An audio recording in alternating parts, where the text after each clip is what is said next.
Cualquier informe de gobierno es importante. Este más nos parece, porque implica conocer con detalle cuál es la perspectiva que tiene el gobierno federal respecto a cómo atender la emergencia sanitaria que continúa golpeando a nuestros habitantes, a nuestros compatriotas, y por el otro, cómo va a atender el proceso de crisis económica que se nos ha agudizado con esta pandemia.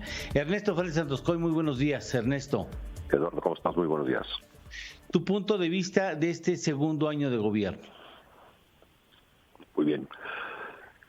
En el punto de vista económico, en cuanto a crecimiento, bueno, pues fatal, ¿no? Sí es probable que el crecimiento económico sea menos 10% en el año.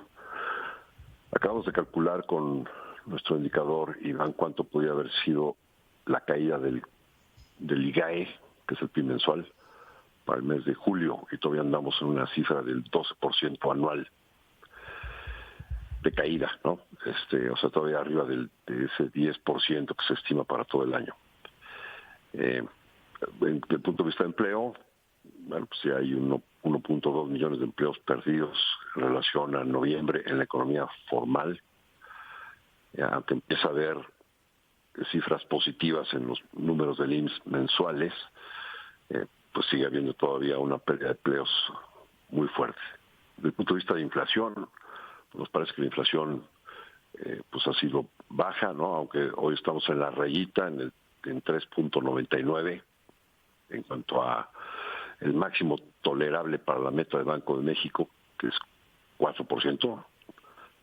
Bueno, 3.99 ha sido relativamente baja la inflación, a pesar del incremento del tipo de cambio, que fue importante, ¿no? Desde 18 llegó hasta 25, aunque hoy andamos por ahí de 21.80, pero a pesar de ese incremento del tipo de cambio, la inflación se ha mantenido relativamente baja, pero eso tiene que ver también con una contracción fuerte de la demanda, pero también con un manejo muy austero, podrías decir responsable, de las finanzas públicas.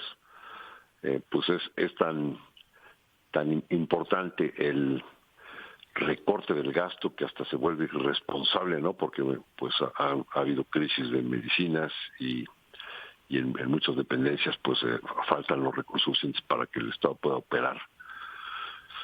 Entonces ha habido esa conducción de finanzas públicas exageradamente austera, y te diría, en cuanto a inversión extranjera directa, bueno, pues ha sido sorprendente que a pesar de tan malas señales, todavía en el primer semestre se está reportando un incremento de la inversión extranjera directa de 17 mil millones de dólares.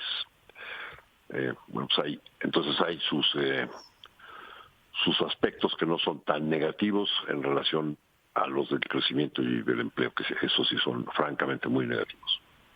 Déjame dejarte una pregunta para los siguientes 2 minutos. El presidente no piensa invertir más recursos en el proceso de recuperación. ¿Esto augura o puede augurar una recuperación muy lenta, muy penosa, muy difícil en los siguientes años?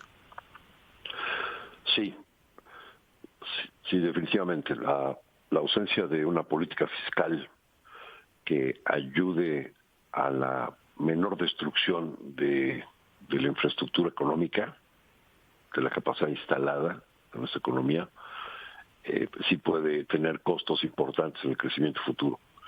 Y de hecho, pues, como se ve, por ejemplo, hoy, Estados Unidos, las expectativas de recuperación son arriba del 5% en el PIB. En México, pues andan entre el 1 al 3% las expectativas, ¿no? Siendo que México tuvo una caída este año, o va a tener una caída más importante. Entonces, bueno, pues estás viendo ahí que sí, en cuanto a las expectativas, pues para México se está previendo una recuperación muy moderada en relación al tamaño de la caída, ¿no? Y todo esto tiene que ver, al final de cuentas, que es a donde iba, a una crisis de confianza que todavía subsiste.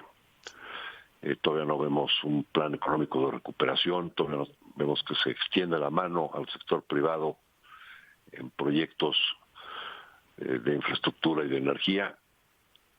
Todavía no vemos una política fiscal también que sea amigable a la inversión, ni tampoco una política financiera, a excepción de lo que ha hecho el Banco de México, ¿no? Pues ha sido realmente muy escaso, muy poco lo que ha hecho el gobierno, y entonces todo esto, más la inseguridad, más la misma incertidumbre sobre cuánto tiempo más va a durar esta pandemia, a dónde vamos a llegar, todo esto genera esa crisis de incertidumbre que limita el retorno de la inversión y a su vez esto limita el crecimiento. Muchas gracias, Ernesto, como siempre, muchas gracias por estar con nosotros en esta manera extraordinaria, muchas gracias. Como siempre, para eso estamos. Muy amable, Ernesto, gracias.